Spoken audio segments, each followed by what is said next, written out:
శ్రీ గురుభ్యో నమ శివాయ గురువే నమ. జ్ఞానలక్ష్మి యూట్యూబ్ ప్రేక్షకులందరికీ కూడా స్వాగతం. అమ్మవారికి సంబంధించినటువంటి ఒక శక్తివంతమైనటువంటి రక్షణ తావీజు మీ అంతట మీరే తయారు చేసుకునేటువంటి ప్రక్రియ విధానము ఇప్పుడు నేను మీకు తెలియజేస్తాను. జాగ్రత్తగా వినండి. నియమ నిష్టలు ఏమిటి అనబడేటువంటివి కూడా నేను మీకు తెలియజేస్తాను.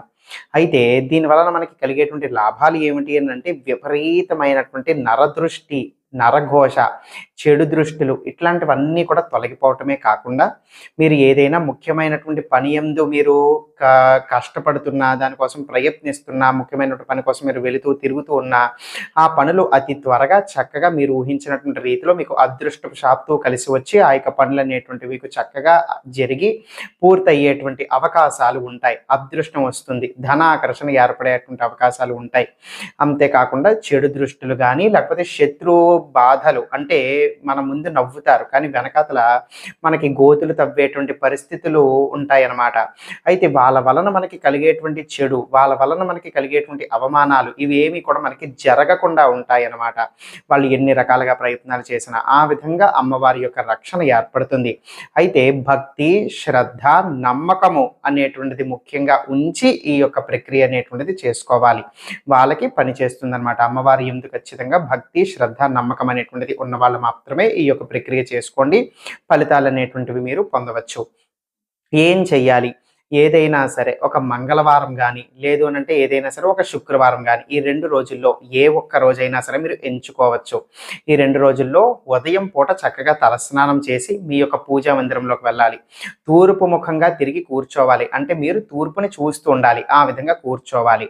కటిక నేల మీద కూర్చోకండి. చాప కానీ, పీట కానీ, ఆసనం కానీ ఏదైనా సరే వేసుకొని దాని మీద కూర్చోండి.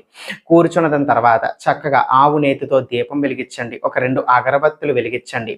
వెలిగించిన తర్వాత ఇప్పుడు ఎదురుగుండా ఏ అమ్మవారి స్వరూపమైనా పర్వాలేదు, అమ్మవారి యొక్క పటానికి నమస్కారం చేసుకోండి. అది లలిత అమ్మవారు కావచ్చు, త్రిపుర సుందరి అమ్మవారు కావచ్చు, దుర్గాదేవి అమ్మవారు కావచ్చు, పార్వతీ అమ్మవారు కావచ్చు, లక్ష్మీదేవి అమ్మవారు కావచ్చు, ఏ అమ్మవారైనా సరే అమ్మవారి యొక్క పటం ఖచ్చితంగా ఉండాలి. అమ్మవారి యొక్క పటాన్ని చూసి చక్కగా నమస్కారం చేసుకోండి. ఎర్ర అక్షతలు కలుపుకోండి. ఎర్ర అక్షతలు ఎలా కలుపుకుంటాము అని అంటే, బియ్యము తీసి దాంట్లో ఒక 2 చుక్కలు నీళ్లు కానీ, లేకపోతే 2 చుక్కలు ఆవు నెయ్యి చుక్కలు వేసి కుంకుమ వేసి కలిపితే వాటినే ఎర్ర అక్షతలు అని అంటాం. ఆ యొక్క ఎర్ర అక్షతలు ఒక 5 సార్లు ఆ అమ్మవారి యొక్క పటం యందు, అంటే పటం యొక్క మొదల్లో దాన్ని వెయ్యండి. వేస్తున్నప్పుడు ఏదైనా సరే మంత్రం తలుచుకోండి. ఉదాహరణకి ఈ యొక్క మంత్రము మీరు వాడుకోవచ్చు. ఓం దుం దుర్గాయై నమః. మళ్ళీ చెప్తున్నాను, ఓం దుం దుర్గాయై నమః అని చెప్పుకోవచ్చు. ఒకసారి అక్షతలు తీసుకోవడం, ఓం దుం దుర్గాయై నమః అని అనుకోవడం, అక్షతలు అమ్మవారి యొక్క పటం దగ్గర వేయడం, అలా 5 సార్లు. ఇప్పుడు అలాగ వేసిన తర్వాత ఇప్పుడు ఏం చేస్తారు? భోజపత్రము తీసుకోవాలి. భోజపత్రం అనేటువంటిది పూజా సామాగ్రి షాపుల్లో లభిస్తుంది.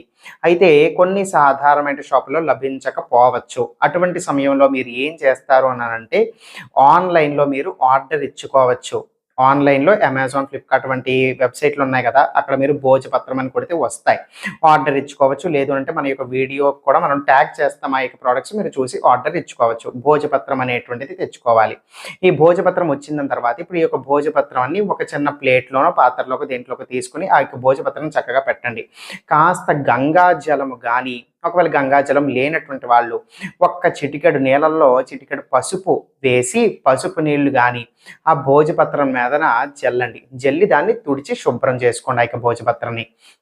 ఈ విధంగా జల్లిన తర్వాత ఇప్పుడు మనకి ఖాళీ తావీజులు అనేటువంటిది అమ్ముతూ ఉంటారు. సిల్వర్ కలర్ ఉండేటువంటి తావీజు తీసుకుని ఎంచుకోండి. సిల్వర్ కలర్లో ఉండేటువంటి ఖాళీ తావీజు, అంటే దాని యొక్క మూత రావాలన్నమాట. ఖాళీ తావీజులు మనకి అమ్ముతారు. ఇవి కూడా పూజా సామాగ్రి షాపుల్లో కానీ, లేకపోతే ఏదైనా దేవస్థానము, పుణ్యక్షేత్రాల్లో కానీ లభించేటువంటి అవకాశాలు ఉంటాయి. లేదు అంటే ఈ యొక్క ఖాళీ తావీజు కోసం కూడా మీరు ఆన్లైన్లో కూడా లభిస్తూ ఉంటాయి. ఆర్డర్ ఇచ్చి తెప్పించుకోవచ్చు. మన యొక్క వీడియోకి కూడా అవి ట్యాగ్ చేసి ఉంచుతాం. అయితే ఈ విధంగా ఖాళీ తావీజు ఒకటి తెచ్చిపెట్టుకోవాలి. ఇదే భోజపత్రం పక్కన ఆ యొక్క ఖాళీ తావీజు పెట్టి దాని మీద కూడా పసుపు నీళ్ళు కానీ, లేదు అని అంటే గంగాజలం కానీ ఒక్కసారి జల్లాలి. ఇప్పుడు జల్లిన తర్వాత ఇప్పుడు ఒక చిన్న ప్లేట్ తీసుకోండి. ప్లేట్ తీసుకుని అందులోకి పెసర కుంకుమ, పెసర అష్టగంధము, అది సాధారణమైన గంధం కాదు. రూ. 10 గంధం డబ్బాలు దొరుకుతాయి మనకి పూజా సామాగ్రి షాపుల్లో. గంధము వేరు, అష్టగంధము వేరు. అష్టగంధం అనేటువంటిది ఇంకా సుగంధమైనటువంటి చక్కటి వాసన వస్తుందనమాట. ఆ యొక్క అష్టగంధం అనేటువంటిది కొనుక్కోండి. పూజా సామాగ్రి షాపుల్లో లభిస్తాయి. ఆ అష్టగంధము కాస్త ఆ యొక్క కుంకుమలో వేసి ఇప్పుడు నీటి చుక్కలు వేసి దాన్ని పేస్ట్‌గా తయారు చేసుకోవాలి. ఇప్పుడు ఈ విధమైనటువంటి పేస్ట్ తయారు చేసుకున్న తర్వాత మరీ చెక్కగా గట్టిగా ఉండేటువంటి విధంగా కాదు. కాస్త చాలా పల్చగా ఉండే విధంగా చేసుకోండి. ఇప్పుడు చేసుకున్న తర్వాత అగరబత్తి పుల్లతో గాని, లేదు అనంటే ఏదైనా సరే ఒక మొక్క, ఏ మొక్క అయినా సరే పర్వాలేదు. తులసి మొక్క కావచ్చు, నందివర్ధనమ మొక్క కావచ్చు, మందార మొక్క కావచ్చు. ఆ మొక్కలకి సంబంధించిన ఒక చిన్న పుల్ల విరుపుకొని రండి. అగ్గి పుల్ల వాడకూడదు. అటువంటి మొక్కలకి సంబంధించిన ఒక పుల్ల విరుపుకొని రండి. లేదు అంటే అగరబత్తి పుల్ల వాడొచ్చు. ఈ యొక్క తయారు చేసుకున్నారు కదా కుంకుమ, అష్టగంధము కలిపి ఈ యొక్క పుల్ల అనేటువంటిది ముంచి ఇప్పుడు భోజపత్రం మీద జాగ్రత్తగా నేను చెప్పబోయేటువంటి మంత్రాన్ని ఒక 3 సార్లు రాయాలి. అంటే వరుసగా ఫస్ట్ లైన్‌లో ఒక మారు రాస్తారు. దాని కింద మళ్ళీ అదే మంత్రం రాస్తారు. దాని కింద మళ్ళీ అదే మంత్రం రాస్తారు. అంటే 3 సార్లు అదే మంత్రాన్ని ఒకదాని కింద ఒకటి రాయాలన్నమాట. అయితే అది అక్కడ రాయవలసినటువంటి మంత్రాలు కూడా నేను మీకు 2 ఇస్తాను. ఈ రెండిట్లో ఏ ఒక్క మంత్రమైనా సరే మీరు ఎంచుకొని రాసుకోవచ్చు. 2 మంత్రాలు అనేటువంటిది చెప్తాను. ఈ 2 మంత్రాల్లో మీకు ఏది సులువుగా ఉంటే, మీకు ఏది చేసుకోవాలి అని అనిపిస్తే ఈ రెండిట్లో ఏదైనా ఒక్కటి ఎంచుకొని ఆ యొక్క భోజపత్రం మీద 3 సార్లు అదే మంత్రం మీరు రాసుకోవచ్చు. ఈ 2 మంత్రాలు మరి వాడవలసినటువంటివి యొక్క 2 మంత్రాల్లో ఏమిటి అని అంటే ఆ యొక్క మంత్రం 1 చెప్తున్నాను వినండి. ఓం ఐం హ్రీం క్లీం చాముండాయై విచ్చే స్వాహ. ఇది ఒక మంత్రం. ఈ యొక్క మంత్రమైనా వాడొచ్చు 3 సార్లు రాసుకోవటానికి. ఇంకొక మంత్రం ఏమిటి? ఓం హ్రీం దుం దుర్గాయై నమః. ఇది ఇంకొక మంత్రం. ఇప్పుడు ఈ 2 మంత్రాల్లో ఏ ఒక్క మంత్రమైనా సరే మీరు ఎంచుకొని 3 సార్లు భోజపత్రం మీద రాసుకోవచ్చు. అయితే అవి గుర్తుపెట్టుకోండి. ఇప్పుడు మరీ మీకు డార్క్‌గా, బ్రైట్‌గా కనిపించేటువంటి విధంగా అవి ఉండవు.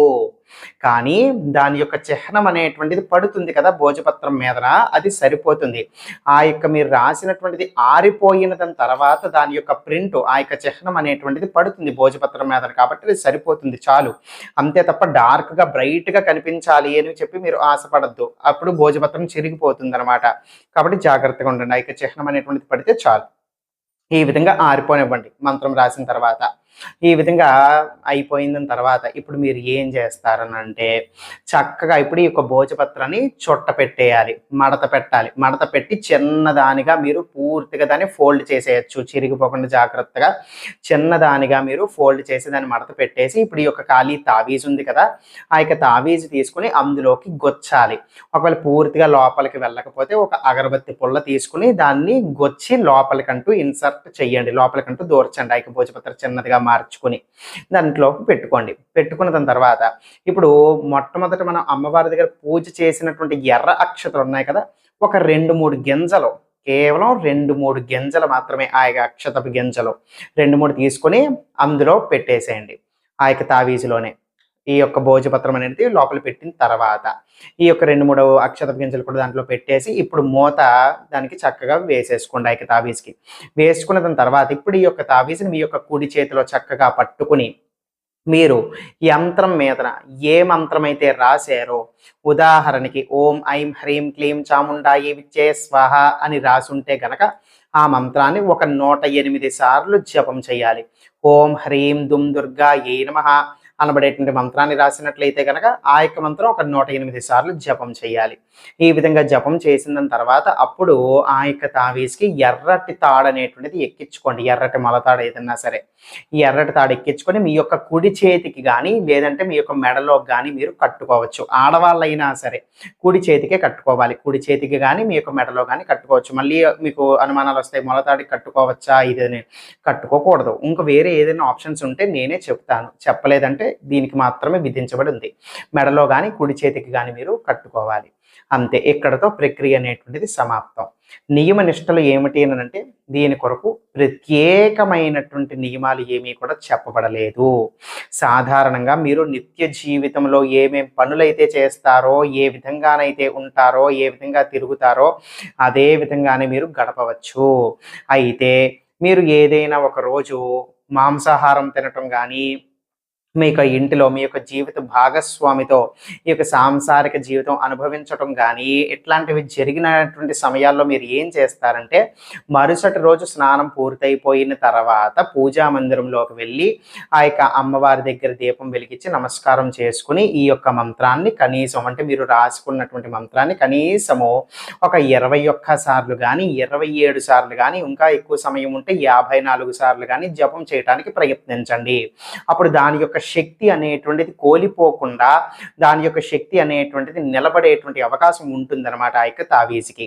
అర్థమైంది కదా? ఇంతకు మించి ప్రత్యేకమైన నియమ నిష్టలు ఏమీ కూడా లేవు. సాధారణంగానే మీరు ప్రశాంతంగా ఉండవచ్చు. అర్థమైంది కదా? ఈ యొక్క ప్రక్రియ అనేటువంటిది మంగళవారం కానీ శుక్రవారం కానీ చేసుకోవటం అనేటువంటిది విశేషమైన ఫలితం అనేటువంటిది ఇస్తుంది. మొదట్లో కూడా చెప్పాను, నరఘోష నరదృష్టి చెడు ప్రభావాలు తగలవు. శత్రువుల వలన పొలిచేటువంటి అవమానాలు ఇబ్బందులు కష్టాలు మీ వరకు రావు. అంతేకాకుండా అదృష్టము విజయము మీరు పొందేటువంటి అవకాశాలు ఏర్పడేటువంటి పరిస్థితి ఉంటుంది.